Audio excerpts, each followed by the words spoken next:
Well, there's a lot of rich folks today very upset because they chose to bet against cruising. You didn't bet against cruising, did you? Welcome to the Midships Minutes. I'm your Captain Corey. Got an article to get into today coming out from the Financial Times. This is by Nicholas McGaugh and Celine Chen, as well as George Steer, all contributors.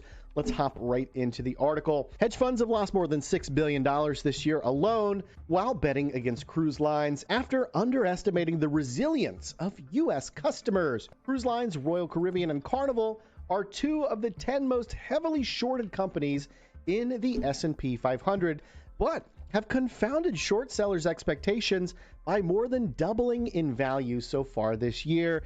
Kind of like your pleasure on your next cruise will double in value if you take some items from here, the Midships Amazon store. It directly supports me and my work. While you get something amazing for yourself, there's a link in the description down below. You want to check it out. Short sellers, typically hedge funds, aim to make money by selling borrowed stock and buying it back at a lower price when the shares decline.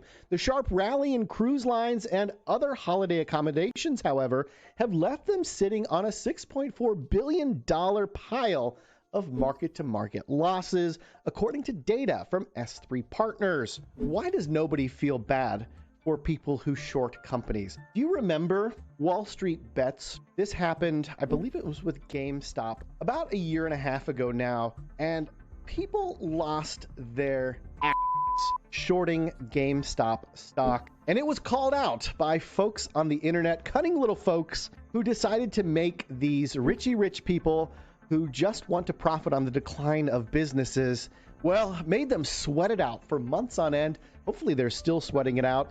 I completely disagree with this practice. I think it is a terrible practice, should be made illegal. That's my opinion. Let me know your thoughts on the practice of vultures, short selling companies.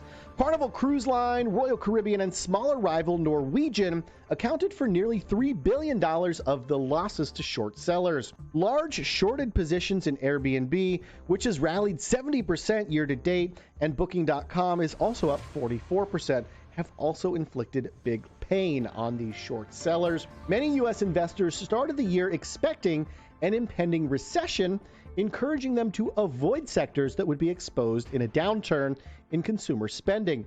However, economic growth has remained resilient in the face of higher interest rates, boosting confidence about the chances of a soft landing, bringing down inflation without causing a recession. Look, I'm not a financial expert. This is not financial advice. If you get your financial advice from a guy who talks about cruises on the internet, well, God help you. This was just a really interesting article I have been reporting, and if these short sellers had just been subscribed, they would know that the cruise industry is literally at or surpassing pre-pandemic levels, which means why the heck would you be shorting it right now? These companies, they're all seeing their largest booking days in history ever of the companies since the pandemic. Across the board, I think pretty much every major cruise line has seen their largest booking day or days since the cruise restart. There's money to be spent.